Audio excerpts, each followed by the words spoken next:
नमस्कार, मी श्रेया रंजित दांगट. विषय मांडते लोकमान्य टिळक. आपले सारे आयुष्य देश कार्यासाठी वाहून घेणाऱ्या लोकमान्य टिळकांचा जन्म 23 जुलै 1856 रोजी रत्नागिरी जिल्ह्यातील चिखलगाव या गावी झाला. त्यांचे पूर्ण नाव बाळ गंगाधर टिळक. त्यांच्या राष्ट्रीय व सामाजिक कार्यामुळे जनतेने त्यांना लोकमान्य ही पदवी दिली होती.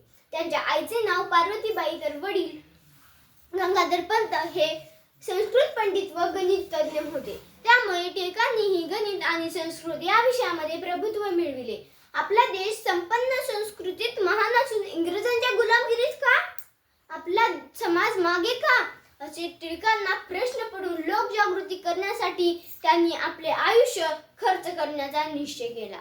आगरकर आणि चिपळूणकरांच्या मदतीने त्यांनी पुण्यात न्यू इंग्लिश स्कूल सुरू केले व फर्ग्युसन कॉलेज काढले. लोकशिक्षणासाठी टिळकांनी केसरी व मराठा वर्तमानपत्रे सुरू करून इंग्रजांविरुद्ध लेख लिहिले व सर्व लोकांना त्यांच्या हक्काची जाणीव करून दिली. त्यामुळे गणेश उत्सव व शिवजयंती उत्सव साजरा करून देशभक्तीवर व्याख्याने व गाण्यातून स्वराज्य मिळवण्याची सगळ्यांना स्फूर्ती दिली. टिळक इंग्रजांविरुद्ध असंतोष निर्माण करीत होते म्हणून इंग्रजांनी त्यांना असंतोषाचे जनक ठरवले.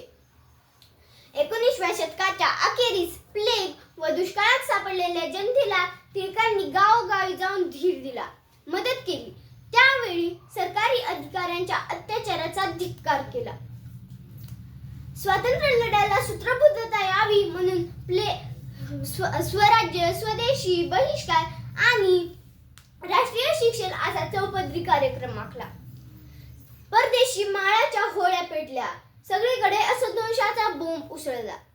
टिळकांवर राष्ट्रद्रोहाचा आरोप ठेवून 1908 साली त्यांना 6 वर्षाची शिक्षा ठोठावण्यात आली. ब्रह्मदेशातील मंडाले येथे त्यांना तुरुंगात ठेवले गेले. तेथे त्यांनी गीता रहस्य नावाचा ग्रंथ लिहिला.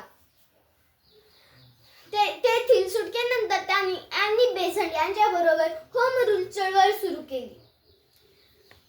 स्वराज्य माझा जन्मसिद्ध हक्क आहे आणि तो मी मिळवणारच अशी घोषणा केली. हिंदू मुस्लिम एकजूटसाठी त्यांनी लखनौ करार घडवून आणला. कामकरी व बहुजन वर्गास संघटित करणारे ते त्या तांबोल्याचे पुढारी झाले. टिळक विवेकनिष्ठ व विचारी तत्वज्ञ होते.